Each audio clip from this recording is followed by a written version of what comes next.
Bon, qu'est-ce que vous nous prévoyez pour 2019 ?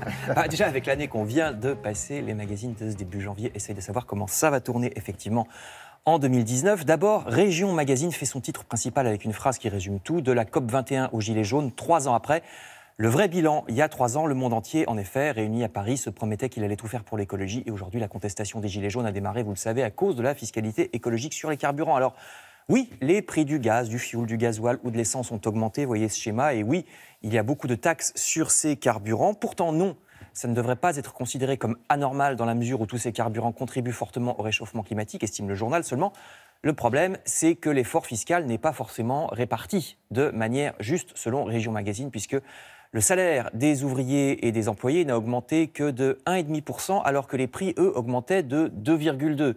Autrement dit, les ouvriers et les employés se sont appauvris, alors qu'à l'autre bout de l'échelle sociale, les 600 000 Français les plus riches émettent 40 fois plus de gaz à effet de serre que les 6 millions de Français les plus pauvres. Donc vous avez bien entendu, les plus riches polluent 40 fois plus que les plus pauvres, qui sont pourtant 10 fois plus nombreux, nous dit Région Magazine, d'où effectivement cette impression que l'effort fiscal n'est pas réparti comme il devrait l'être.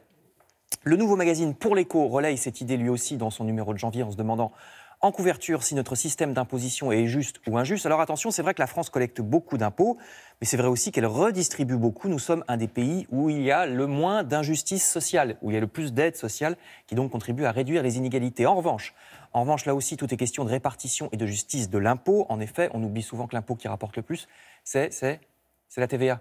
C'est pas du tout l'impôt sur le revenu. Oui. Bah oui. Donc voyez ce schéma, le problème c'est que la TVA, tout le monde la paye de la même manière, riche comme pauvre. Donc si vous achetez une voiture de 15 000 euros, par exemple, avec 20% de TVA, vous payerez, que vous soyez riche ou pauvre, exactement la même somme de TVA. Je vous renvoie au magazine Pour l'Écho sur ce dossier. Alors on a aussi le droit de vouloir s'échapper de tous ces problèmes financiers. Rien de mieux pour cela que l'art et les voyages. Je commence par les voyages, photos impressionnantes en couverture du magazine Aller-Retour consacré aux antipodes. Si vous avez de quoi vous offrir un voyage en Australie ou en Nouvelle-Zélande, il paraît que c'est une expérience, je ne sais pas si ça vous est arrivé, Thierry ou Anissa. Pas encore, mais Moi non plus. je n'ai pas dit mon dernier mot. Il paraît que c'est inoubliable, on a l'impression d'être aux origines du monde, écrit le magazine. Vous voyez ces photos en Tasmanie, île au sud de l'Australie, la faune si particulière de ces régions, le diable de Tasmanie, le koala, le wombat, le kangourou bien sûr. Vous voyez les petites photos à droite. Photos aussi de Nouvelle-Zélande, archipel étonnant avec des volcans, des geysers, des sources chaudes et en même temps de vertes collines qui ressemblent à ce que serait l'Irlande s'il y avait du soleil en Irlande. On ne peut quasiment pas aller plus loin aux antipodes quand on part de France pour aller dans ce pays, la Nouvelle-Zélande, qui fut le plus tardivement aussi habité par l'homme. C'est-à-dire que les premiers hommes là-bas sont arrivés vers l'an 1000, c'était pas du tout habité avant.